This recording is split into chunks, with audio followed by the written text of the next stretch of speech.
నమస్తే, నేను Roja. Welcome to special debate. GHMC విస్తరణకు తెలంగాణ మంత్రివర్గం ఆమోదం తెలిపింది. హైదరాబాద్ శివారులో ఉన్న 20 మున్సిపాలిటీలు 7 కార్పొరేషన్లను విలీనం చేస్తూ కీలక నిర్ణయం తీసుకుంది. దీంతో రాబోయే రోజుల్లో భాగ్యనగరం దేశంలోనే అతిపెద్ద నగరంగా అవతరించనుంది. ఇప్పటికే జీహెచ్ఎంసీ తెలంగాణ మున్సిపాలిటీ చట్టాలను సవరించడానికి కేబినెట్ గ్రీన్ సిగ్నల్ ఇచ్చింది. పాలక మండలి గడువు ముగిసిన తర్వాతే జీహెచ్ఎంసీలో విలీనం జరగనుంది. టీ సర్కార్ గ్రీన్ సిగ్నల్ ఇస్తే డివిజన్ల పునర్విభజన, కార్పొరేషన్ల విభజన 2 నెలల్లో పూర్తయ్యే అవకాశం ఉంది.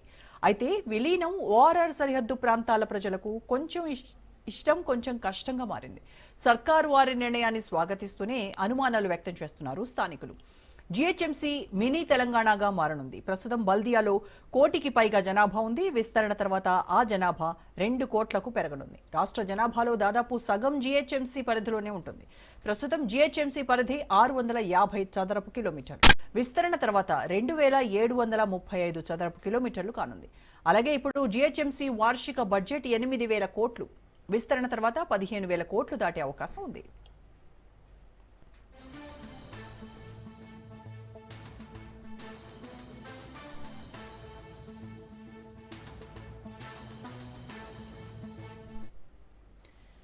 పెరుగుతున్న పట్టణీకరణ, వనరుల పంపిణీలో అసమానతలు, మౌలిక వసతుల కల్పనలో జాప్యం, ప్రాంతాల మధ్య సమతుల్యత లోపించటాన్ని రేవంత్ ప్రభుత్వం గుర్తించింది. అందుకే మెట్రోపాలిటన్ ప్రాంతంలో ఒకే తరహా అభివృద్ధి ప్రణాళికను అమలు చేసే దిశగా విలీన నిర్ణయం తీసుకుంది.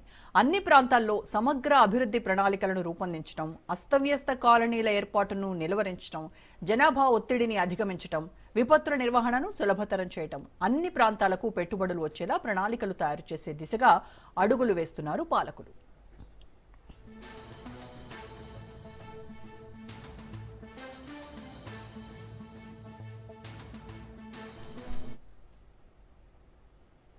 జీహెచ్ఎంసీ శివారు మున్సిపాలిటీలు, కార్పొరేషన్ల విలీనంతో భాగ్యనగరం దేశంలోనే మెట్రో నగరాల్లో అతిపెద్దదిగా అవతరించనుంది. 5 జిల్లాలు, 47 మండలాలు, 311 గ్రామాల పరిధిలో 6 పార్లమెంట్, 28 అసెంబ్లీ స్థానాలతో దేశంలోనే అతిపెద్ద నగరంగా హైదరాబాద్ విస్తరించబోతోంది. దేశ రాజధాని న్యూఢిల్లీ, ఆర్థిక రాజధాని ముంబై, ఐటీ క్యాపిటల్ బెంగళూరుతో పాటు చెన్నై, కోల్కతా కంటే అగ్రభాగంలో నిలవనుంది.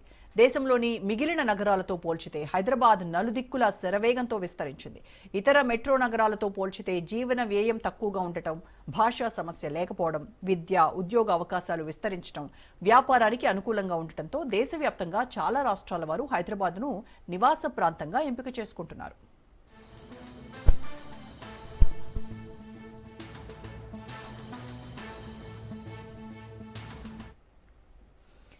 గ్రేటర్ హైదరాబాద్లో విలీనం వెనక ఆదాయం పెంచుకునే ఉద్దేశంతో పాటు సమతుల అభివృద్ధి, మౌలిక సదుపాయాల కల్పనలో కోర్ సిటీకి శివారు ప్రాంతాల మధ్య వ్యత్యాసం లేకుండా చేయడమే సర్కారు లక్ష్యం. ఒకే తరహా ప్రణాళికాబద్ధంగా నగరాభివృద్ధి చేసే ఆలోచన ఉన్నట్టు ప్రభుత్వ వర్గాలు చెబుతున్నాయి. ప్రస్తుతం కోర్ సిటీకి శివారులో మున్సిపాలిటీల అభివృద్ధి మధ్య భారీ వ్యత్యాసం ఉంది. అందుకే సిటీ మొత్తం ఒకే తరహా అభివృద్ధి కోసమే నిర్ణయం తీసుకుంది రేవంత్ సర్కార్.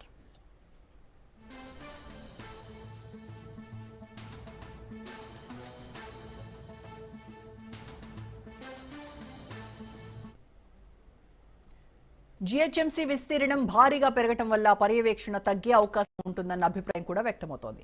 దీనికి తోడు ప్రజలపై ఆర్థిక భారం అధికమవుతుందన్న వాదనలు వినిపిస్తున్నాయి. ప్రతి ఇంటిని ఇకపై జీఎస్ఐ మ్యాపింగ్ చేయడం, ఇంటి విస్తీర్ణం ఆధారంగా ఆస్తి పన్ను మదింపు చేయడం, స్థానిక ఉద్యోగుల జోక్యాన్ని తగ్గించి పూర్తిగా సాంకేతిక వినియోగం చేయడం వల్ల కార్పొరేషన్ ఆదాయం భారీగా పెంచడానికి వీలుంటుందని చెబుతున్నారు. అదే సమయంలో ప్రస్తుతం ఉన్న రాజకీయ పదవుల సంఖ్య తగ్గిపోయే అవకాశం ఉంది.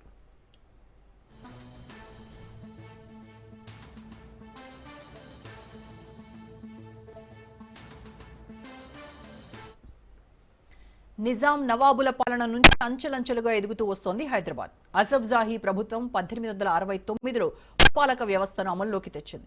అప్పట్లో హైదరాబాద్ జనాభా 3.5 లక్షలు. దాని విస్తీర్ణం 55 చదరపు కిలోమీటర్లు ఉండేది. 1933లో హైదరాబాద్ నగరపాలక సంస్థను ఏర్పాటు చేశారు. 1950లో సికింద్రాబాద్ మున్సిపల్ కార్పొరేషన్ ఏర్పాటైంది. 1955లో హైదరాబాద్, సికింద్రాబాద్ మున్సిపల్ కార్పొరేషన్లను ఒకటిగా చేసి హెచ్ఎంసీ చట్టాన్ని తీసుకొచ్చారు. 2007లో రంగారెడ్డి, మెదక్ జిల్లాలోని 12 మున్సిపాలిటీలు, 8 గ్రామ పంచాయతీలను హెచ్ఎంసీలో విలీనం చేసి జీహెచ్ఎంసీ ఏర్పాటు చేశారు. 2019లో బల్దియా పరిధిని 6 జోన్లు, 150 డివిజన్లుగా విభజించారు.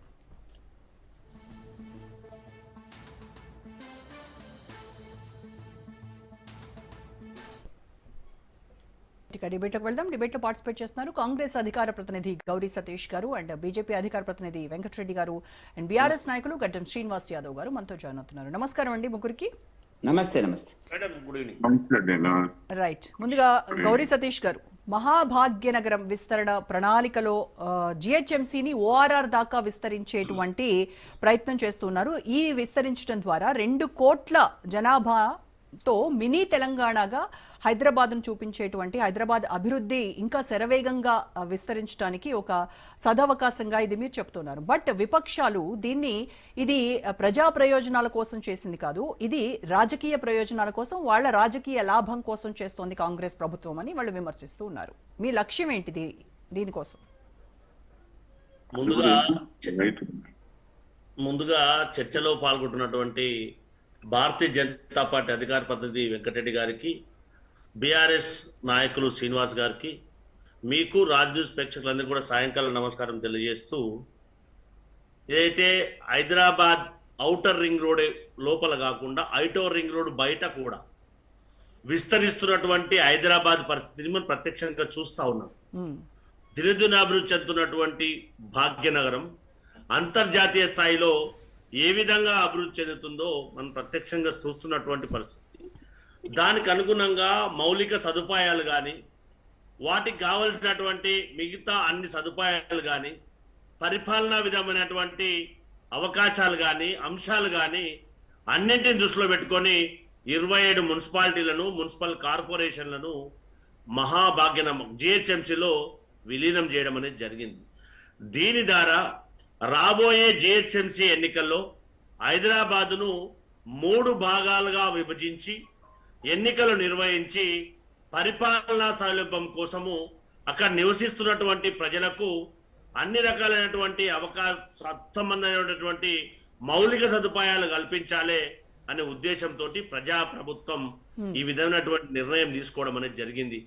గత అసెంబ్లీ సెషన్ జరిగినప్పుడే ఆ బిల్లును ప్రవేశపెట్టి కొత్త మున్సిపాలిటీల ఏర్పాటు కానీ, ఉన్నటువంటి మున్సిపాలిటీలను జిహెచ్ఎంసీలో విలీనం చేయడం కానీ మనము అసెంబ్లీలోనే ఆ తీర్మానం చేసి జీవో తీసుకొచ్చినటువంటి ధర్మిల మనం ప్రత్యక్షంగా చూసినటువంటి పరిస్థితి. ఇప్పుడు ప్రతిపక్షాలు ఏ విధంగా ఉన్నాయి, బీఆర్ఎస్ కానీ బీజేపీ కానీ అంటే మనం వాస్తవాన్ని గ్రహించాలి. మరి హైదరాబాద్ అనేది తెలంగాణ రాష్ట్రానికి ఒక తలమానికం, అది ఒక గుండెకాయ. అలాంటిది అన్ని రకాలుగా సదుపాయాలు కల్పించడం అనేది రాజకీయమవుతుందా? ఇక్కడటువంటి ప్రజల అవసరాలు తీర్చడం రాజకీయమవుతుందా? లేకపోతే గతంలో ఆకాశ హార్మోనియాలు కలిగే విధంగా ఒక పర్మిషన్ ఇచ్చినటువంటి టిఆర్ఎస్ బీఆర్ఎస్ పార్టీ అది మర్చి మాట్లాడుతుందంటే కూడా మనం అందరం కూడా ఒక్కసారి ఆలోచన చేయాలి. ఒక గ్రామమే ఒక అపార్ట్మెంట్ గా ఉన్నటువంటి పరిస్థితి. ఒక్కొక్క అపార్ట్మెంట్ 2000 ఫ్లాట్స్, 3000 ఫ్లాట్స్, 1500 ఫ్లాట్స్ ఉన్నటువంటి పరిస్థితి మనం ప్రత్యక్షంగా చూస్తా ఉన్నాం. వాటన్నిటికి కూడా మౌలిక సదుపాయాలు కల్పించవలసినటువంటి ఆవశ్యకత ఉందా లేదా? లేదంటే మరి అక్కడ ఉన్నటువంటి ప్రజల యొక్క పరిస్థితి ఏ విధంగా ఉంటుందో కూడా మనం అందరం కూడా ఆలోచించాలి కదా. ఇవన్నీ ఆలోచించకుండా రాజకీయ పరమైనటువంటి ఆరోపణలు చేయడం అనేది మంచిది కాదు అనేది మనం కూడా ఆలోచన చేయాలి. మనం ఇవన్నీ చూస్తా ఉన్నాం. ఇవన్నీ డెవలప్మెంట్ అవుతున్నప్పుడు వాటికి కావలసినటువంటి మౌలిక సదుపాయాలు కల్పించడం కూడా ప్రభుత్వం పైన ఉంది, ప్రభుత్వం యొక్క బాధ్యత.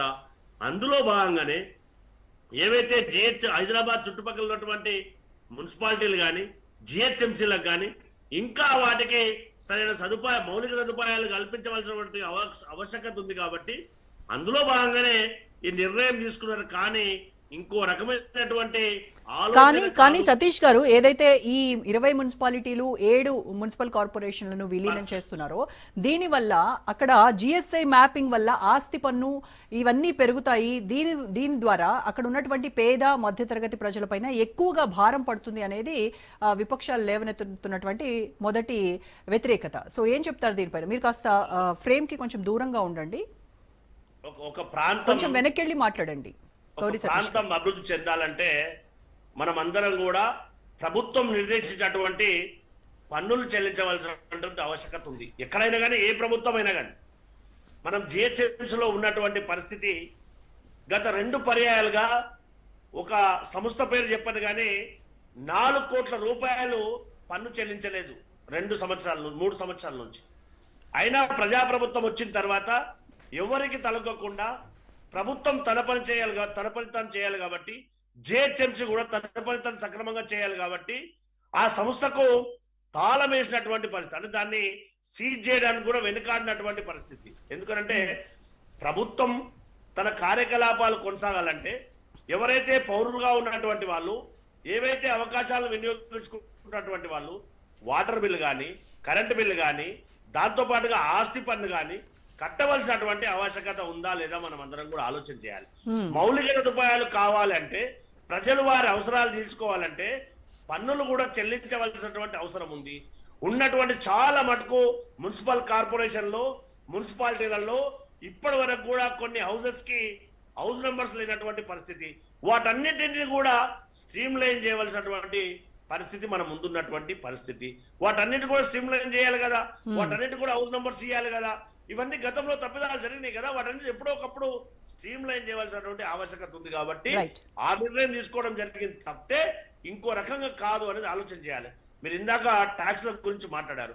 ఎప్పుడైనా మనం ఐటీ పేయర్స్ గా మనం ట్యాక్స్ కడితేనే ప్రభుత్వానికి నిధులు వస్తాయి. ఆ నిధుల ద్వారానే ప్రభుత్వం సంక్షేమ పథకాలు ప్రవేశపెడతా ఉంది. దాంట్లో భాగంగానే సంక్షేమ పథకాలు అమలు అవుతున్నాయి కదా. అంటే ఆ ట్యాక్స్ కూడా నేను కట్టను అని చెప్పి మనం మాట్లాడడానికి అవకాశం ఉంటుందా? ఉండదు కదా. సో కామన్ మ్యాన్ గా మనం అందరం అభివృద్ధిని ఆకాంక్షించే ఒక వ్యక్తిగా ఖచ్చితంగా మార్పులకు అనుగుణంగా మౌలిక సదుపాయాలు కావాలి. మౌలిక సదుపాయాలు కావాలంటే అక్కడ ఉన్నటువంటి వాళ్ళు ట్యాక్స్ పే చేయవలసినటువంటి అవసరం ఉంటుంది. ఉన్నటువంటి పరిస్థితికి అనుగుణంగా ట్యాక్స్ కూడా నిర్దేశించడానికి యంత్రాంగం అంతా పనిచేస్తుంది. ఎక్కడ కూడా ఇర్రెగ్యులారిటీ అనేది ఉండకూడదు అనేది ప్రభుత్వం. రైట్ గౌరీ సతీష్ గారు మళ్ళీ మాట్లాడతాను.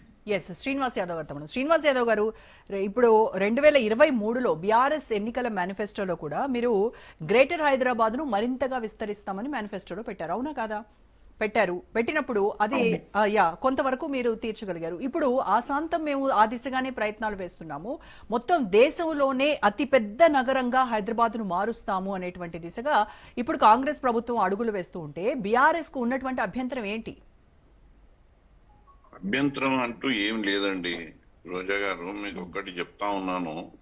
ఏ పని చేసినప్పటికీ ముందు ప్రభుత్వము విధి విధానాలను ప్రకటించాలి, ఒక బ్లూ ప్రింట్ ని ప్రజలకు తెలియజేయాలి. మీరు చేసి ఈ నగరాన్ని విస్తరించడానికి ఎవరు అభ్యంతరకరంగా లేరండి. కాకపోతే ఇవాళ సామాజిక స్పృహ అనేది ఒకటి ప్రభుత్వం దగ్గర ఉందా లేదా అన్నదే ప్రశ్న. ఎందుకనంటే మీకు ఒక ఇప్పుడు మీరు ఎంతవరకు తీసుకెళ్తారు దీన్ని? ఇప్పుడు డీసెంట్రలైజేషన్ అని మనం ఒక పక్క చెప్తూ మళ్ళీ మీరు ఇప్పుడు ప్రజల దగ్గరికి పాలన వస్తుందా, పాలన దగ్గరికి ప్రజలు రావాలనా? ఇవాళ మీ బ్లూ ప్రింట్ ఏంది, మీ విధి విధానాలు ఏంది? మీరు మర్జ్ చేసుకుంటూ పోయి గ్రేటర్ హైదరాబాద్ గా విస్తరించడానికి, మీరు మౌలిక సదుపాయాలు ప్రజలకు అందుబాటులో తీసుకురావడానికి మీరు చేస్తున్నటువంటి కృషి ఏంది, దాని ప్రణాళిక ఏంది, దాని బ్లూ ప్రింట్ ఏంది? ఈ చర్చ ఏడ జరిగింది? మీరు కేబినెట్ మీటింగ్ పెట్టుకొని అందులో మీరు నిర్ణయం తీసుకొని అందరినీ గందరగోళపరిచి ప్రజలకు ఎన్నో విధాలుగా అనుమానాలు కలుగుతాయి. ఇప్పుడు మీరు చాలా చక్కగా చెప్పిర్రు. ఇప్పుడు గ్రేటర్ హైదరాబాద్ లో వస్తే ప్రతిదీ ట్యాక్సీలు పెరిగిపోతాయి విపరీతంగా, 200%, 300% పెరిగిపోతాయి. మరి దాని తరం ప్రజలకు ఏమి అందియక ముందే మీరు వాళ్ళ నెత్తి మీద పన్ను వేసి ఆ తర్వాత మీరు ఏర్పాట్లు చేస్తారా? లేకపోతే ఇప్పుడు ఏదైతే విలీనం చేసుకుంటా అంటున్నారో ఈ విలీనం చేసుకున్న వాటికి మీ బ్లూ ప్రింట్ ఉందా? మీరు దీనికి మౌలిక సదుపాయాల కల్పనను మీరు వారికి తయారు చేసి పెట్టినరా? అలాంటి ఆలోచన ఏమైనా ఉందా? ఇంకోటి, ఇలాంటి ఈ చర్యను మీరు చేస్తానంటే మేము రాజకీయంగా దీన్ని సామాజికంగానే దీన్ని చెప్పొచ్చు, కానీ కాకపోతే మీరు దాన్ని ఆపరా అన్నది మీ నైతికత. కానీ మీరు ఒక కన్సెన్సస్ డెవలప్ చేయాలి కదండి, ఏకాభిప్రాయం అనేది డెవలప్ చేయాలి. ప్రభుత్వాలు ఇది ఏం విషయం, ఇది మీరు చేస్తా అంటే మేము అడ్డం ఉండము, నిలవడము. మీరు చేస్తా అంటే కాదనం. కాకపోతే ప్రజలకు మీరు ఇబ్బంది పెట్టి పన్ను మోపి ఒక రకంగా ఇబ్బంది పెట్టి వాళ్ళకు ఆందోళనకు గురి చేసి, ఇంకోటి ఇవాళ మీరు వాళ్ళకు మున్సిపల్ పర్మిషన్ కావాలి అని అంటే, ఇల్లు కట్టుకోవాలంటే ఇప్పుడు మీరు విలీనం చేసినాక వాళ్ళకు ఎంత శాతం పెరుగుతుంది? ఇల్లు పర్మిషన్ కావాలనంటే ఖర్చుతో కూడుకున్న పని. ఒక నల్ల కనెక్షన్ కావాలంటే ఖర్చుతో కూడుకున్న పని. మీరు చెప్తున్నారా విలీనం చేస్తున్నాము, మీకు ఒక రెండు సంవత్సరాల వరకు మీకు మారిటోరియం ఇస్తాము, మీకు ఎటువంటి పన్నులు పెంచము, ఆ తర్వాతనే మేము పన్నులు పెంచుతాము అని చెప్తున్నారా? చెప్తలేరే. అయితే శ్రీనివాస్ యాదవ్ గారు, ఇప్పుడు 2007లో మనం చూసాం జిహెచ్ఎంసీ ఏర్పాటు సమయంలో కూడా సమాన అభివృద్ధి అంతరాలు తొలగిస్తాము, ఏదైతే కోర్ సిటీ ఉందో అలాగే శివారు ప్రాంతాలకు వీటి మధ్య ఉన్నటువంటి అంతరాలను తొలగించేటువంటి ప్రయత్నంగానే ఇది చేస్తున్నాం అని చెప్పారు. కానీ ఇవాళకి 18 ఏళ్ల తర్వాత కూడా ఇవాళ చూస్తే ఇటువైపు షామీర్పేట, ఘట్కేసర్లో ఇలాంటి కొన్ని ఏరియాస్లో చూస్తే రోడ్లు కానీ, అక్కడ వాటర్ ఫెసిలిటీస్ కానీ, డ్రైనేజ్ వ్యవస్థ కానీ దరిద్రంగా ఉన్నటువంటి పరిస్థితి మనం చూస్తున్నాం. సో మరి ఆనాడు పాలకులు ఏ దిశగా కూడా వాళ్ళు చెప్పినటువంటి వాటిని అమలు చేసే ఏ దిశగా కూడా అడుగులు పడలేదు. మరి ఇప్పుడు జనాలు ఏ రకంగా నమ్ముతారు అని అనుకుంటున్నారు వీళ్ళు చేస్తున్నటువంటి ప్రయత్నానికి? అదేనండి నేను ఏమంటున్నానంటే, మీకు ఇలాంటిది చేసే ముందు ఒక బ్లూ ప్రింట్ విడుదల చేయాలండి, ఒక విధి విధానాలను విడుదల చేయాలి, ఇంకోటి అఖిల పక్షంతో చర్చించాలి, అఖిల పక్షంతో చర్చించి వాళ్ళ అభిప్రాయాలు తీసుకోవాలి. ఆ తర్వాత లేదు మేము ఏకపక్షంగా పోతాము అని అంటే మేము చేసేది ఏముండదు. అయినప్పటికీ కూడా మీరు ప్రజాపాలన అంటున్నప్పుడు అందరినీ వాళ్ళ యొక్క అభిప్రాయాలు తీసుకుంటే నష్టం ఏమున్నది? ఇవాళ ప్రజా నాయకుల నష్టం ఏముంది? అక్కడ ఉన్న ప్రజాప్రతినిధుల సలహాలు తీసుకుంటే నష్టమేమున్నది? మీరు ఒక రోజు అసెంబ్లీ పిలిపించి ఈ విలీనాన్ని మేము ఇట్లా చేయాలనుకుంటున్నాము, దీనికి కార్యాచరణ ఈ విధంగా ఉన్నది, మీ యొక్క సూచనలు సలహాలు ఇవ్వండి అని చెప్తే మీకు వచ్చిన నష్టమేమున్నది? మీరు ఎంతో బహిరంగ ప్రజాపాలన అని ఎంతో మీరు అడ్వర్టైజ్మెంట్ చేసుకుంటున్నారు. మరి ఇది క్షేత్రస్థాయిలో దీని యొక్క ఉనికి ప్రశ్నార్థం అవుతున్నప్పుడు మీరు ఈ రకంగా చేస్తూ ఉంటే ప్రతిపక్షాలు గొంతు ఎత్తకుండా. సో ప్రతిపక్షాలకి ఇక్కడ ఉన్నటువంటి అభ్యంతరం ఏం లేదు అంటే విలీనానికి అభ్యంతరం లేదు, కేవలం విలీనం జరిగేటువంటి ప్రక్రియలోనే మీకు కొంత అభ్యంతరం ఉంది. అది కూడా బ్లూ ప్రింట్ ఇచ్చి లేదంటే అఖిల పక్షాన్ని ఏర్పాటు చేసి దీన్ని కూలంకషంగా చర్చించిన తర్వాత ఒక డెసిషన్ తీసుకుంటే బాగుండేది. అసెంబ్లీలో ఎస్ యాజ్ యూ సెడ్ అసెంబ్లీలో ఎస్ రైట్ అండి, మళ్ళీ మాట్లాడతాం. చర్చ చేస్తే తప్పేముందండి? ఇప్పుడు ప్రజలు వారికి అధికారం ఇచ్చిండ్రు, మేము వద్దంటే వాళ్ళు ఆపేది లేదు. కాకపోతే మీరు ఇప్పుడు మేము ఎందుకు అభ్యంతరం ప్రకటిస్తున్నాము అంటే, ప్రజలకు పన్ను రూపంలో చాలా వారి మీద ఒక పెద్ద భారం పడబోతా ఉంది. మీరు ఇవాళ ఏది కూడా మీరు ఇప్పుడు అక్కడ ఉన్న చుట్టుపక్కల ఒక వినోదానికి కూడా మీరు అక్కడ ఉన్న థియేటర్ల రేట్లు కూడా పెరిగిపోతాయి, మీరు ఎంటర్టైన్మెంట్ పెరిగిపోతుంది, మీకు అక్కడ ట్యాక్స్లు అన్ని రకాల పెరిగిపోతాయి, మౌలిక సదుపాయాలు అన్ని పెరిగిపోతాయి. రేపు ఇల్లు కట్టుకోవాలంటే మీకు అదే చెప్తున్నారు కదా శ్రీనివాస్ యాదవ్ గారు, మౌలిక వసతులు మీరు అనుభవిస్తున్నారు కాబట్టి దానికి తగ్గట్టుగానే ట్యాక్స్ కూడా కట్టాల్సి ఉంటుంది. మౌలిక వసతులు మరి ఫ్రీగా రావు కదా. గ్రేటర్ హైదరాబాద్ లో ఇప్పుడు మీరు ఒక్కటి చూడండి, నేను మనకు అనుభవంలో ఏముంటది, కొన్ని ఇంకా మారుమూల గ్రామాలలో డ్రైనేజ్ ఓపెన్ డ్రైనేజ్ ఉంటది. ఇవాళ మీరు వాటివి విలీనం చేసుకుంటున్నారు.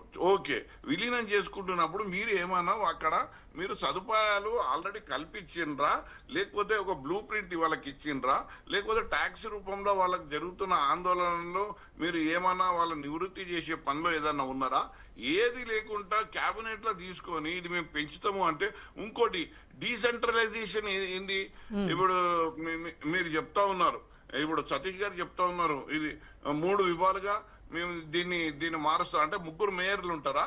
ఎట్లా ఉంటారు? ఏముంటారు? ఎవరు ఈ జ్యూరిడిక్షన్ ఎట్లుంటది? దీనికి వెసులుబాటుగా దీన్ని జ్యూరిడిక్షన్ ఇప్పుడు ఏ కోర్టుకు పోవాలి, ఎక్కడ పోవాలి, ఎవరు, ఏంది, రైట్ ఇవన్నీ శ్రీనివాస్ యాదవ్ గారు చాలా మళ్ళీ ఉంటాయండి. మాట్లాడతారు మీతో. ఎస్ వెంకటరెడ్డి గారితో మాట్లాడదాం. వెంకటరెడ్డి గారు, ఈ జిహెచ్ఎంసీ విస్తరణ నిజంగా సమాన అభివృద్ధి కోసమా కాంగ్రెస్ ఏదైతే చెప్తుందో మొత్తం అంతటా ఒకే రకమైనటువంటి అభివృద్ధిని చూపించడానికి చేస్తున్నటువంటి విలీన ప్రక్రియగా చూడాలా, లేదు అని అంటే రాష్ట్ర ఆదాయంలో దాదాపుగా 70 నుంచి 80% వచ్చేటువంటి హైదరాబాద్ పరిధిని కాంగ్రెస్ ప్రభుత్వం తన చేతుల్లో ఉంచుకోవడానికి చేస్తున్నటువంటి ఒక పొలిటికల్ స్టంట్ గా చూడాలా? బీజేపీ ఎలా చూస్తోంది? మీరు అనేది రెండవ అంశం ఏదైతే ఉందో పొలిటికల్ స్టంట్ గా చూస్తున్నటువంటిది వాస్తవానికి 100కు 100 పాలు నిజం మేడం. ఎందుకంటే గతంలో కేసీఆర్ గారు చేసినటువంటి ఎక్సర్సైజ్ ఆయన కూడా చేసి చివరికి వచ్చిందంటే 7 మేయర్ స్థానాలను 20 మున్సిపాలిటీని ఏర్పాటు చేసి సరే ఇంతకాలం గడిచినటువంటి సందర్భం. ఇప్పుడు ఒక విలీనం జరగాలనుకున్నప్పుడు సుమారుగా మీరు చాలా విషయాలు చెప్పినారు. నేను మళ్ళీ వాటి గురించి మాట్లాడాను. హైదరాబాద్కు సంబంధించినటువంటి ఒక చారిత్రక ఘట్టానికి సంబంధించినటువంటి రకాల జనాభా కానీ, కిలోమీటర్లు కానీ, చదరపు కిలోమీటర్లు కానీ రకరకాలుగా చెప్పినారు. ఇప్పటి వరకు ఒక అంచనా ప్రకారంగా ఒకవేళ విలీనము అయిన తర్వాత కేబినెట్ డిసిషన్ తీసుకుంది, నిన్న మున్సిపాలిటీకి జిహెచ్ఎంసీకి పంపించారు వాళ్ళ ఒపీనియన్, దానికి సంబంధించిన రిపోర్ట్ అని చెప్తున్నారు. ఇది గుట్టు చప్పుడు కాకుండా చేసినటువంటి ఒక చర్య. ఇప్పుడు ఒక ప్రజాస్వామ్య పద్ధతిలో పౌర స్పందన, హైదరాబాద్ గురించి అనేక మందికి పౌర సమాజంలో చాలా ఆలోచనలు ఉన్నాయి. హైదరాబాద్ ఎవరి సొత్తు కాదు.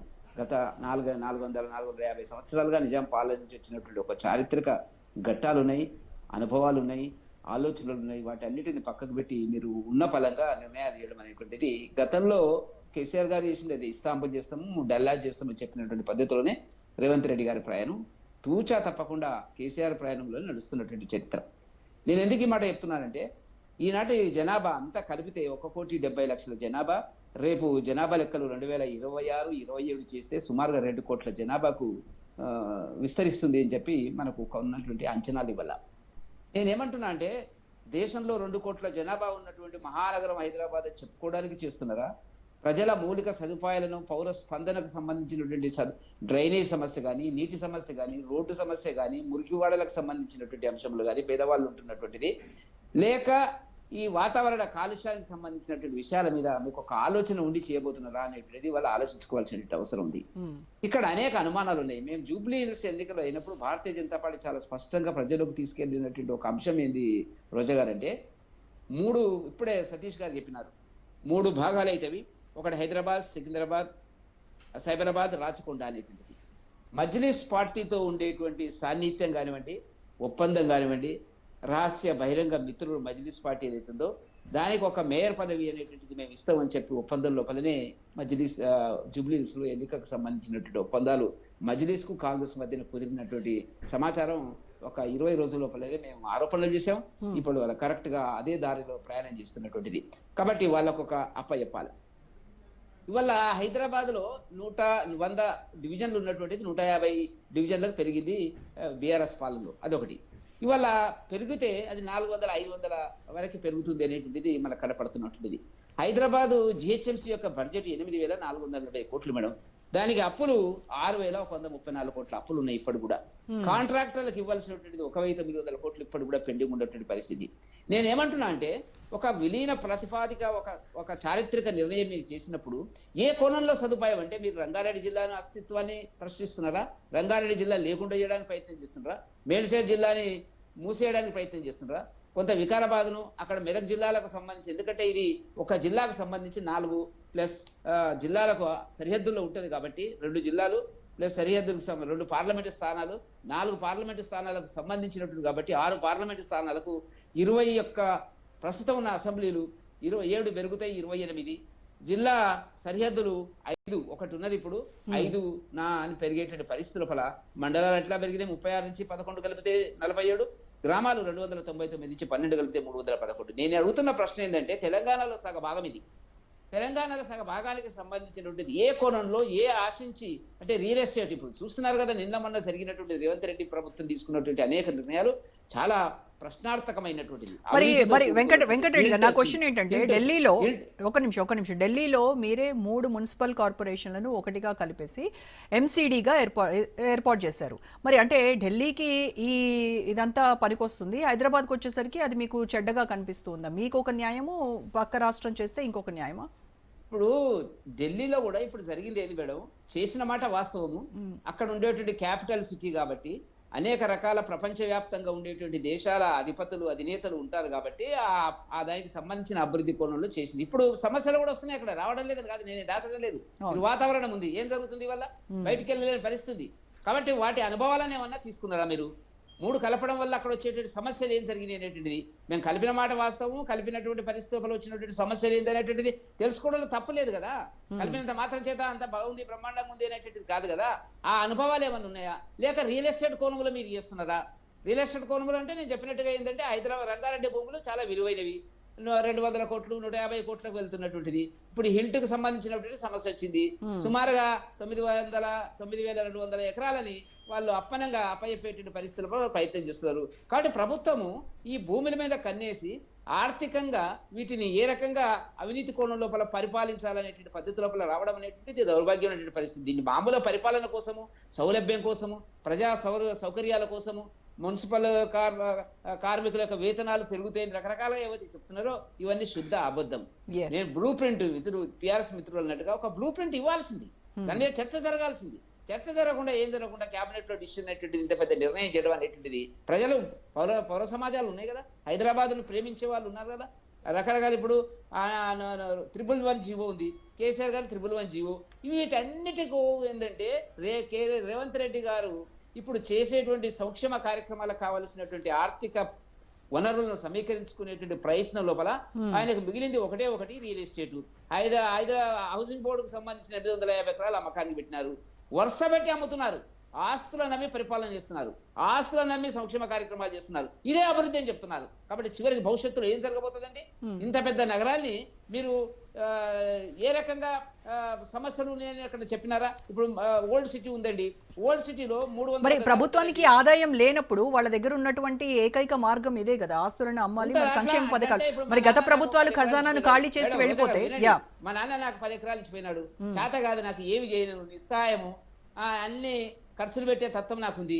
మా నాన్న ఇచ్చినటువంటి 10 ఎకరాలు అమ్మి బ్రహ్మాండంగా ఉంది, ఆధికారులు తిరుగుతున్నాను, మంచిగా బ్రహ్మాండంగా జూబ్లీస్ లో ఇల్లు కట్టుకున్నానంటే అది అభివృద్ధి అనండి? దానికోసం కాదు కదా అభివృద్ధి. ఆస్తులను నమ్మి అభివృద్ధి చేయడం కాదు, ఆస్తులను ద్వారా ఆదాయాలు సంపాదించే ప్రభుత్వాలు ఉండాలా? అది మరి వాళ్ళకి అప్పు పుట్టట్లేదు. ముప్పడిగా ఎవరు ఏమన్నారు? ఇప్పుడు రేవంత్ రెడ్డి స్వయంగా చెప్పారు, నాకు ₹1 కూడా అప్పు పుట్టట్లేదు. ఢిల్లీ వెళ్తే వినండి వెంకటరెడ్డి గారు ప్రభుత్వానికి అప్పు పుట్టట్లేదు, ఢిల్లీ వెళ్తే చెప్పులు ఎత్తుకుపోయే వాళ్ళలాగా చూస్తున్నారు. మరి ఏ రకంగా వాళ్ళు ఇచ్చినటువంటి సంక్షేమ కార్యక్రమాలు కావచ్చు, అభివృద్ధి కావచ్చు, ఇవి మరి ఏ రూపంలో చేయాలి? వాళ్ళకి ఆదాయ వనరు ఏది? ఇప్పుడు మీరు చెప్పారా మేము భూములు అమ్మి చేస్తామని చెప్పారా? మాకు తెలుసు. బట్టి గారు రేవంత్ రెడ్డి గారు ఒక సెమినార్ లో నేను చూశాను, విలేకరులు అడిగారు మీరు ఎట్లా అండి ఇవన్నీ హామీలు ఇస్తున్నారు ఎట్లా అంటే, మాకు తెలుసు, we know how to manage the finances అని చెప్పినటువంటి వాళ్ళు ఇవాళ చెప్పులు ఎత్తుకపోతున్నారు. మాకు అప్పు పుట్టడం లేదు. అప్పులు ఎందుకు పుడతాయండి? మీరు దివాలా పద్ధతి లోపల నెలకి 10,000 కోట్ల రూపాయలు అప్పులు చేస్తే తప్ప మీరు జీతభత్య 16,000 కోట్లు రిటైర్డ్ ఎంప్లాయీస్కి ఇవ్వాలండి. వాళ్ళు ఉద్యోగస్తులకు 5 వాయిదాలు ఇవ్వాలండి. ఎప్పుడు ఇస్తారండి ఇవన్నీ? మీరు రకరకాలుగా, ఇక నేను మిగతా విషయాల గురించి మాట్లాడుతున్నాను, 6 గ్యారెంటీల గురించి మాట్లాడుతున్నాను, 400 వాగ్దానాల గురించి నేను మాట్లాడతలేను. ఇప్పుడు ఏం చేయాలా? ఉన్న ఆస్తులు అమ్మాలా. ఆస్తులు అమ్మడం అంటే ఏంది? భవిష్యత్తులో మనకు ఉండేటువంటి ఒక స్థిరాస్తిని కాపాడుకోవడం అనేటువంటి మన జీవితంలో చాలా గొప్పది మేడం. ఉన్న 2 ఎకరాలు మనం కాపాడుకుంటే భవిష్యత్తుకు పనికి వస్తుంది, మన పిల్లలకు పనికి వస్తుంది అనేటువంటిది. ఇట్లా కాదు, ఇప్పుడైతే మనం అమ్ముదాము, తిందాము, జల్సా చేద్దాము, తర్వాత సంగతి తర్వాత చూద్దాము, 5 ఏళ్ల తర్వాత చూద్దాము, మనం ఉంటే కదా మనకేం సంబంధం. కాబట్టి ఏ ప్రభుత్వం అయినా కూడా ఇబ్బడిముబ్బడిగా ఆస్తులను అమ్మేటువంటి స్వార్థ ప్రయోజనాల కోసం అవినీతి కార్యక్రమాలు చేస్తే అందరం ఖండించవలసినటువంటి అవసరం ఉంది. అమ్మడానికి కొంత ఉంటది, పద్ధతి ఉంటది, ఆ పద్ధతిని దాటి వల్ల అమ్ముతున్నారు.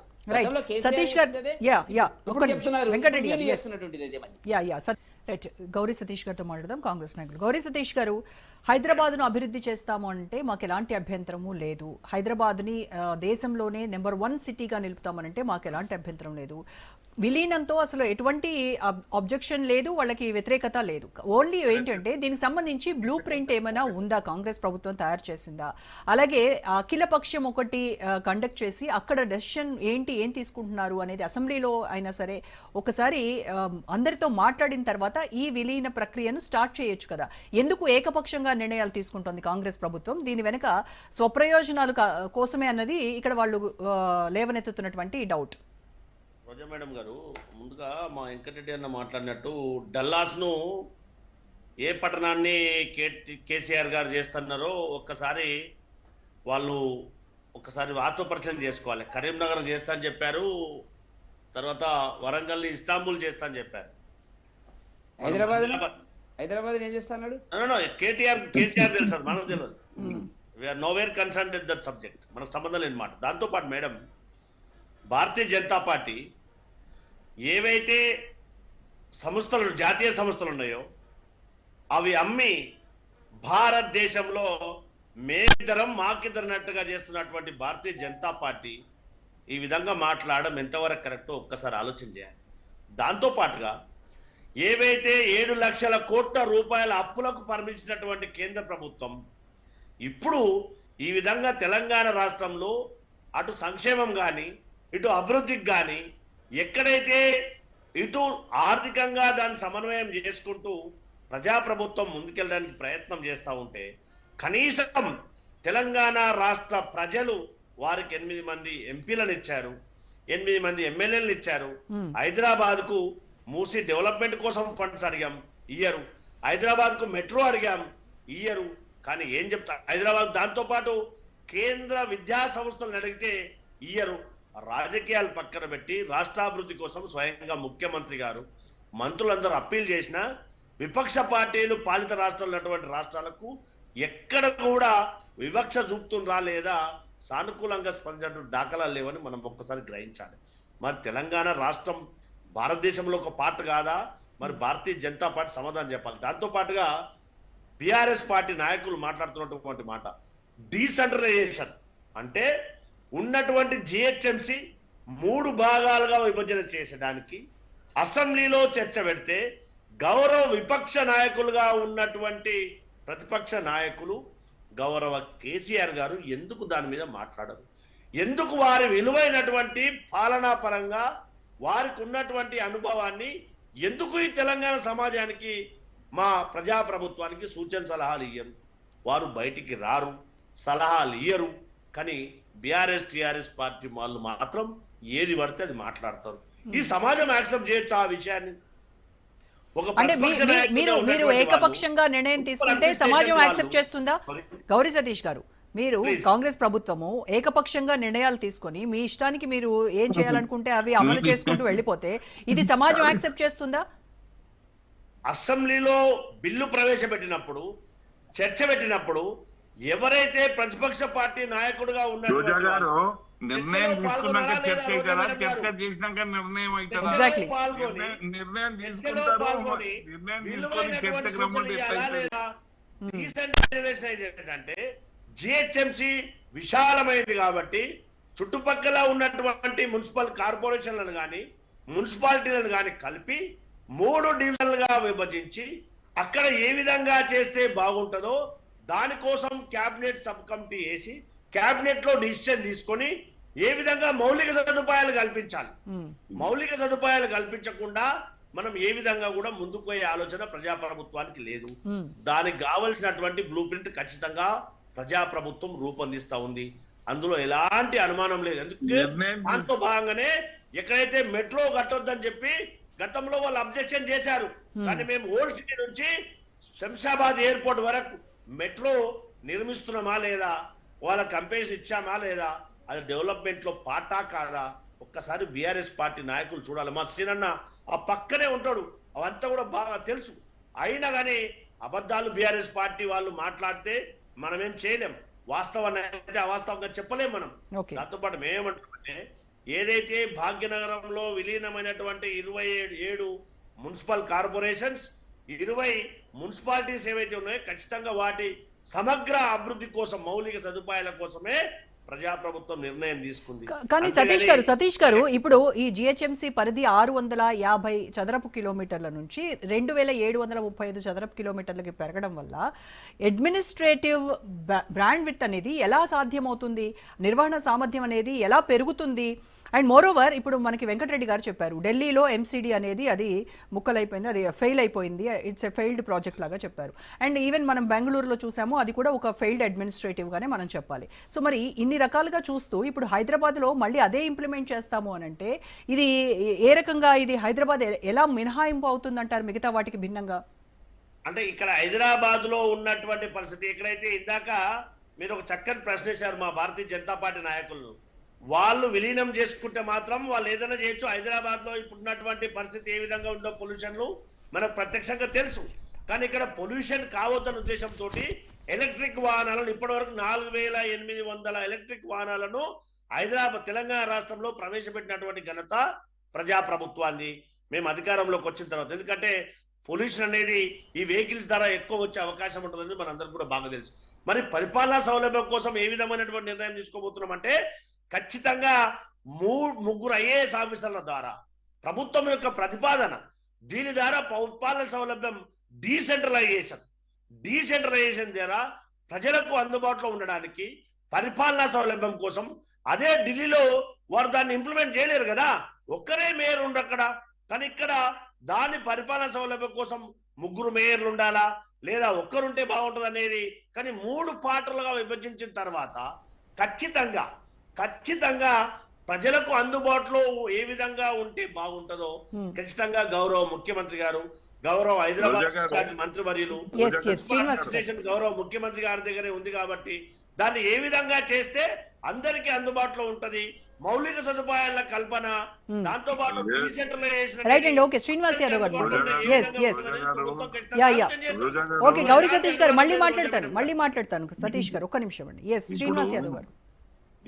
ఏం మన చర్చ ఏందండి? ఇప్పుడు నేను ఒక ప్రశ్నించిన వాళ్ళను ఏంది అని అంటే, మీరు ఏదైతే విలీనం చేస్తా అంటున్నారో ఆ విలీనానికి మీ దగ్గర ఏమైనా బ్లూ ప్రింట్ ఉందా, ఏదన్నా చర్చ అయ్యిందా, ఏదైనా కమిటీ ఫామ్ చేసిండ్రా అంటే వారు ఇవన్నీ చెప్పకుండానే ఇది రేవంత్ గారి అభిప్రాయమా సతీష్ గారి అభిప్రాయమా తెలుస్తలేదు. వీరే చెప్తున్నారు మూడు జోన్లుగా విభజిస్తాము, 3 మేయర్లు ఉంటారు, మేము ఒక ఐఏఎస్ తోని మేము ఒక కమిటీలను వేస్తాము.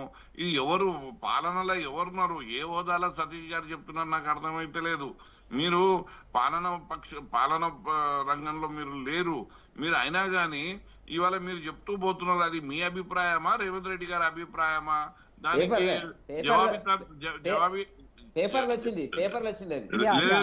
అది పేపర్లో వచ్చింది. ఇప్పుడు పార్టీ స్టాండే కదా, ఎవరు మాట్లాడినా పార్టీ స్టాండ్ చెప్తూ ఉంటారు.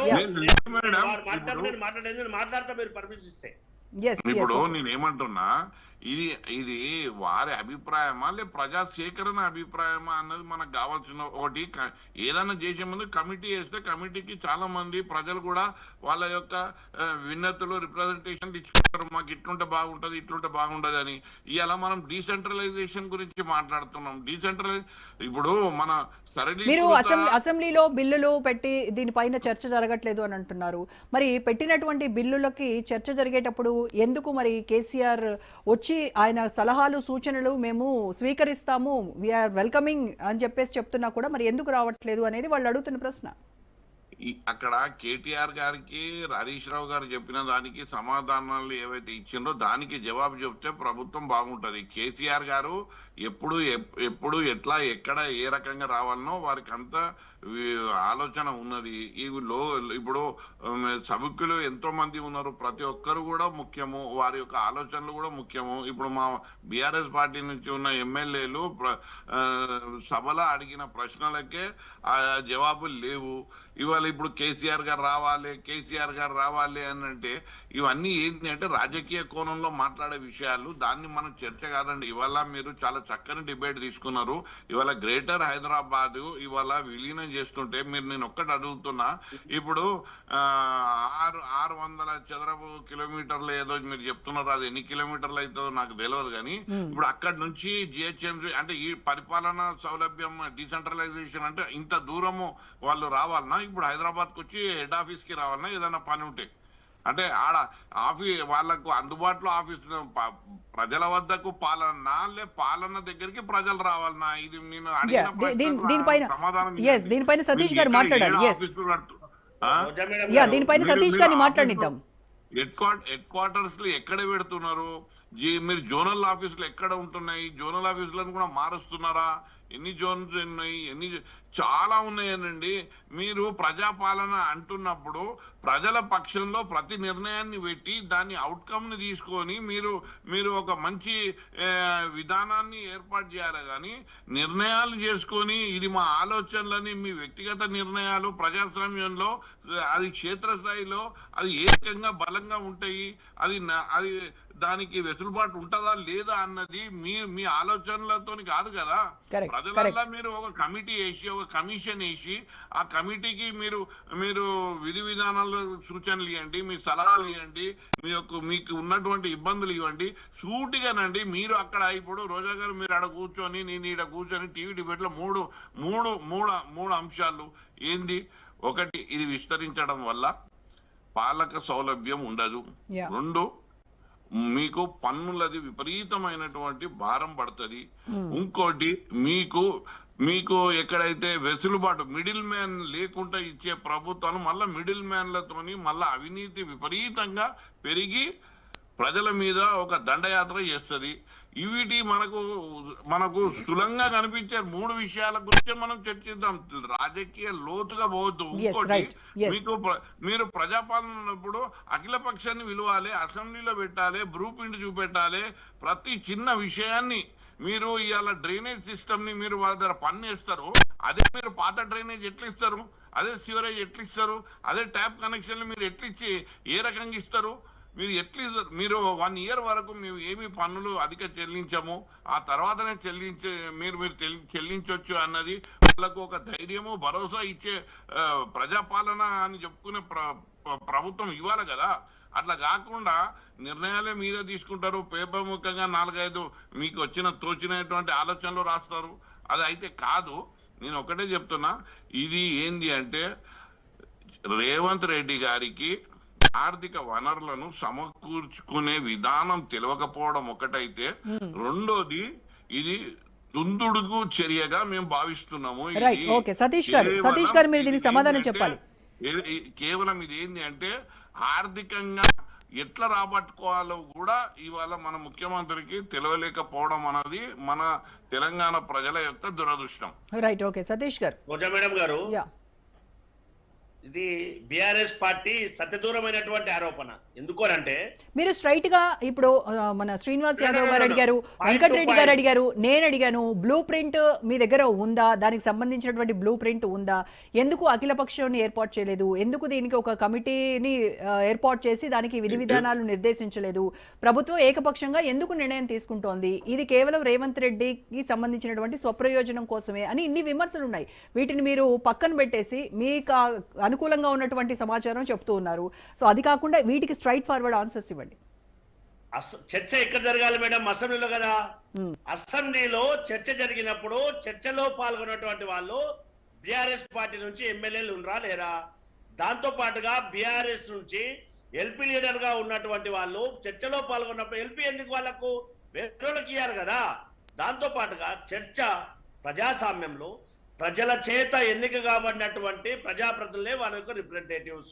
వారు మాట్లాడినప్పుడు వారి మాటను గౌరవించి చట్టం చేసినప్పుడు అటు భారతీయ జనతా పార్టీ కానీ, బిఆర్ఎస్ కానీ, కాంగ్రెస్ పార్టీ కానీ, సిపిఐ కానీ ఏదైనా రాజకీయ పార్టీ ప్రాతినిధ్యం ఉన్నప్పుడు ఎక్కడైతే ప్రజాస్వామ్యంలో అత్యున్నతమైనటువంటి స్థానమైనటువంటి రాష్ట్రాల్లో లోక్సభ అసెంబ్లీ కానీ, దేశంలో లోక్సభ కానీ చర్చ జరిగినప్పుడు అక్కడ చర్చలో పాల్గొన్న తర్వాత దాన్ని బిల్లుగా రూపొందించిన తర్వాత మళ్ళీ మేము ప్రజామోదానికి ప్రజలను పిలిచి కమిషన్ వేయాలంటే ఒక్కసారి మనం అందరం కూడా ఆలోచన చేయాలి. ఖచ్చితంగా ఒకరి స్వలాభం కోసం పనిచేయాలి. ఎందుకనంటే గౌరవ రేవంత్ రెడ్డి గారు ముఖ్యమంత్రి జట్టు నాయకుడు కాబట్టి అందరి యొక్క ఆలోచన తీసుకొని ఏ విధంగా ఉంటే బాగుంటుందో దానికి అనుగుణంగా పరిపాలన సౌలభ్యం కోసం డీసెంట్రలైజేషన్, ఇప్పుడు జిహెచ్ఎంసి అనేది ఒక కేంద్రీకృతమైనటువంటి పరిపాలన కొనసాగుతుంది. కాబట్టి ఇందాక మా శ్రీనివాస్ గారు ఒక మాట్లాడినారు, ముఖ్యమంత్రి గారి ఆలోచన సతీష్ గారి ఆలోచన కాదు, ప్రతి కాంగ్రెస్ పార్టీ ప్రజాప్రభుత్వంలో పాలు పంచుకున్నటువంటి మాకున్నటువంటి నిర్ణయం మేరకు సూచన సలహా మేరకు మాకు వచ్చినటువంటి ఫీడ్బ్యాక్ ప్రభుత్వం తరఫున ఆ వాయిస్ నే ప్రభుత్వం వాయిస్ గా మేము చెప్తున్నాం. అంతే తప్పితే ఏదో డ్రైనేజ్ కోసం మేడం ఇవన్నీ చర్చ కాదు. నేను 3 ప్రశ్నలు అడిగిన దానికి సమాధానం చెప్తే Yes, yes. బాగుంటుంది. మనము రైట్, ఒక్క నిమిషం. యా సతీష్ గౌరీ శ్రీనివాస్ గారు ఒక్క నిమిషం. శ్రీనివాస్ గారు నేను చెప్తాను ఒక్క నిమిషం. సతీష్ గారు శ్రీనివాస్ యాదవ్ గారు 3 ప్రశ్నలు అడిగారు. 1 పాలక సౌలభ్యం, 2 పన్నుల భారం, మిడిల్ మ్యాన్షిప్ తో అవినీతి పెరుగుతుంది. ఈ 3టికి సమాధానం చెప్పండి. పాలనా సౌలభ్యం కోసము అందుకే 3 విధాలుగా పరిపాలన ఏర్పాటు చేయబోతున్నాం. ఖచ్చితంగా 3 రకాలైనటువంటి ఈ జిహెచ్ఎంసి పరిధిని విభజించబోతున్నాం. దానికోసమే నిన్న క్యాబినెట్ లో డిసిషన్ తీసుకోవడం అనేది జరిగింది. దాంతో పాటుగా పన్నుల భారము ఖచ్చితంగా పెంచడానికి అవకాశం ఉండదు. ఎందుకనంటే కొత్తగా విలీనమైతున్నటువంటి మున్సిపాలిటీలు కానీ, మున్సిపల్ కార్పొరేషన్లు కానీ, అక్కడున్నటువంటి పర్మిషన్లు కానీ, అక్కడున్నటువంటి ఏవైతే రెగ్యులరైజేషన్ కానీ ఏదైతే అక్కడటువంటి బిల్డింగ్ రెగ్యులైజేషన్ స్కీమ్ లో ఉన్నటువంటి భవనాలు కానీ వాటన్నిటిని కూడా రెగ్యులైజ్ చేయాల్సినటువంటి అవసరం ఉంది. దానికి ఏ విధంగా చేయాలనేది ప్రభుత్వం ఆలోచన చేస్తుంది. ఖచ్చితంగా గౌరవ ముఖ్యమంత్రి గారి దగ్గర ఆ శాఖ ఉంది కాబట్టి మున్సిపల్ అడ్మినిస్ట్రేషన్ దాన్ని ఖచ్చితంగా ఆలోచన చేస్తుంది. దాంతో పాటుగా మౌలిక సదుపాయాల విషయం కల్పించడానికి ప్రజాప్రభుత్వం దగ్గర ఖచ్చితంగా బ్లూ ప్రింట్ ఉంది. ఎందుకంటే ట్రాఫిక్ ను అవాయిడ్ చేయడానికి రీజనల్ రింగ్ రోడ్ కానీ, మెట్రో సౌలభ్యం కానీ, ట్రాఫిక్ ఎక్కడ కూడా ఇబ్బంది కలగకుండా. చిన్న ఎగ్జాంపుల్ చెప్తాను మీకు. 70 సంవత్సరాల తర్వాత హైదరాబాద్ లో విపరీతమైన వర్షం పడితే ఎక్కడ కూడా నష్టం జరగలేదు. దానికి కారణం డ్రైనేజ్ సిస్టమ్ అంతా క్లీన్ చేసి గతంలో ఉన్నటువంటి పరిస్థితికి భిన్నంగా హైడ్రా చేసినటువంటి పనితీరు కాదా మనం ప్రత్యక్షంగా చూడలేదా? మరి ఏదైతే గతంలో వర్షం పడ్డప్పుడు కొంతమంది క్యాష్ వంచారు, కొంతమంది చెక్కులు ఇచ్చారు, కొంతమంది ఏం చెప్పారు నేను ఏది పోతే అది ఇస్తామని చెప్పారు. మరి హైదరాబాద్ ప్రజలకు అది ఇచ్చారా లేదా ఆ ప్రజలకు తెలుసు, మనందరూ కూడా బాగా తెలుసు. అట్లా కాకుండా నష్టం జరగకుండా చేసినటువంటి ఘనత కాంగ్రెస్ పార్టీ వెంకటరెడ్డి గారు ప్రభుత్వందా కాదా? ఖచ్చితంగా వీటన్నిటిపైన స్టాండ్ అయి మహానగరమైనటువంటి హైదరాబాద్ ను ప్రపంచానికే తలమానికంగా తయారు చేయాలనే ఉద్దేశంతో గౌరవ ముఖ్యమంత్రి గారు, మంత్రి మండలి అందరూ కూడా పరిపాలనా సౌలభ్యం కోసం, డీసెంట్రలైజేషన్ చేస్తూ, మౌలిక సదుపాయాల కల్పన కోసం ఒక విజన్ తోటి ముందుకెళ్తున్నారు. అంతేగాని ఒకరు ముప్పు కోసం మీరు విజన్ తో వెళ్తున్నారు. దానికి అడ్డంకి ఎవరూ చెప్పట్లేదు. బట్ దీనికి సాధ్యాసాధ్యాలు ఏంటి అనేది ప్రతిపక్షాలతో కూడా చర్చించాల్సినటువంటి ఆవశ్యకత ఉందా లేదా? 100%. అందుకే ఇందాక చెప్పాను, అసెంబ్లీలో చర్చ అయినప్పుడు చర్చలో పాల్గొన్న తర్వాత ఆ సూచన సలహాలు ఇవ్వాలి కదా, ఇచ్చారు కదా. చర్చకి పెట్టలే ఏం చెప్తారు? దీనికి సంబంధించి చర్చ ఎక్కడ పెట్టారు? చర్చలో పాల్గొన్న చర్చ కాలే. ఆయన ఇప్పుడు అన్ని చెప్పుకుంటా పోతే మొత్తం మీరు మాట్లాడేది ఒక నిమిషం, గతంలో అసెంబ్లీలో పెట్టినటువంటి చర్చలు ఆ బిల్లుల తాలూకా గురించి మాట్లాడుతున్నారా? ఈ పర్టికులర్ జిహెచ్ఎంసీలో విలీనం చేసేటువంటి దానికి సంబంధించి అసెంబ్లీలో చర్చ జరిగిందని చెప్తున్నారా? బిల్లు అసెంబ్లీలో ప్రజాపాలన అంటారు కానీ ఏది చర్చకు తీసుకురారండి. ఏది చర్చకు తీసుకురారు? ఏకపక్షంగా నిర్ణయాలు తీసుకొని ఆ తర్వాత చర్చకు వస్తే ఏం లాభం? చర్చ కంటే ఎట్లయితుంది? మీరు నిర్ణయం తీసుకున్నాక చర్చ మైండ్ ప్రిపేర్ చేసుకున్నాక మున్సిపల్ కార్పొరేషన్లు కానీ, మున్సిపాలిటీస్ కానీ నిన్న క్యాబినెట్ అయింది. దానికంటే ముందే 1 ఇయర్ బిఫోర్ 6 నెలల ముందే కొన్ని మున్సిపాలిటీస్, దానికంటే ముందే ఆల్రెడీ జిహెచ్ఎంసీ పరిధిలో పనిచేస్తుంది. రోజా గారు ఒక విషయం చెప్పండి. చెప్పండి. నిన్న పాలక పక్షం ఫిబ్రవరి వరకు ఉంది వాళ్ళ సమయము పూర్తయిన తర్వాత. రైట్ అండి, ఓకే, మనకి టైం లేదు. ఒక్క నిమిషం వెంకటరెడ్డి గారిని మాట్లాడివ్వండి. ఎస్ వెంకటరెడ్డి గారు. ఇప్పుడు ఒక్కటి మేడం, దీంట్లో సతీష్ గారు హైదరాబాద్ నగర ప్రజల యొక్క దైనందిక సౌకర్యాలను పెంచడానికి ప్రజాపాలన అని ఎన్ని రకాలుగా చెప్పినప్పుడు కూడా దీంట్లో 2-3 రాజకీయ కోణాలు ఉన్నాయి. ఒకటి ఆర్థిక ప్రయోజనాలు.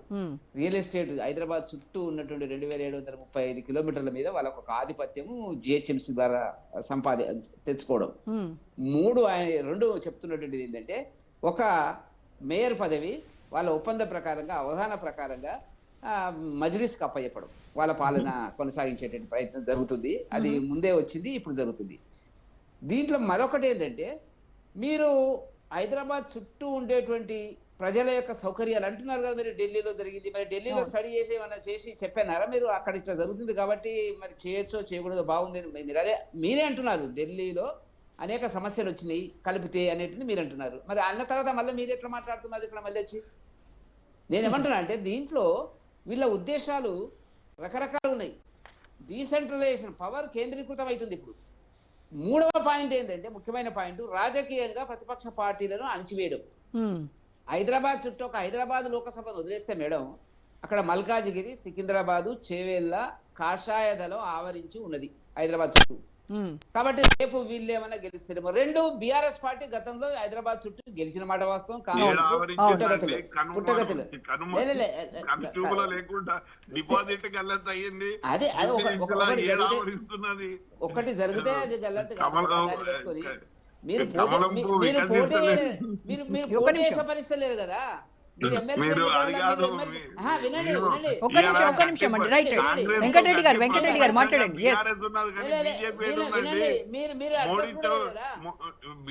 కాంగ్రెస్ కు గట్టి ప్రతిపక్షంగా బీఆర్ఎస్ ఉన్నది, కానీ బీజేపీ ఏడున్నది. రైట్ అండి. Okay okay. మోడీ దగ్గర పోయి చెప్పుకోవాలి, అమిత్ షా దగ్గర పోయి చెప్పుకుంటుండేమో, అయిపోయింది సార్. ఒక్క నిమిషం అండి. శ్రీనివాస్ గారు ఏం మాట్లాడతారండి? అవతల మాట్లాడుతుంటే అడ్డం పడతావు. మీరు ఎమ్మెల్సీ ఎలక్షన్ అడ్రస్ లేదు కదా మీకు. డిపాజిట్ మీకు రాలే. ఒక్క నిమిషం అండి, సబ్జెక్ట్ మాట్లాడదాం. శ్రీనివాస్ గారు ప్రతిపక్షాలు మీరిద్దరు కొట్టుకోవడం వల్ల ఏ ప్రయోజనం ఉండదు. మీరిద్దరూ కలిసి అధికార పక్షం చేస్తున్న దాన్ని ప్రశ్నించాల్సింది పోయి మీరే ఇద్దరు కొట్టుకుంటే ఇంకేం రాదు. రైట్, వెంకటరెడ్డి గారు. ఎందుకు మాట్లాడతారు? ఉందా లేదా ఇలా పరిస్థితి? మీరు డిపాజిట్ రాలేదన్నా, ఒక్క సీటు గెలవలేదు లోకసభ. రైట్ అండి. Okay, thank you so much Venkatareddy గారు, శ్రీనివాస్ యాదవ్ గారు, గౌరీ సతీష్ గారు, థ్యాంక్ యూ అండి. రైట్, ఇది వాళ్ళ special debate. Stay tune to Raj news.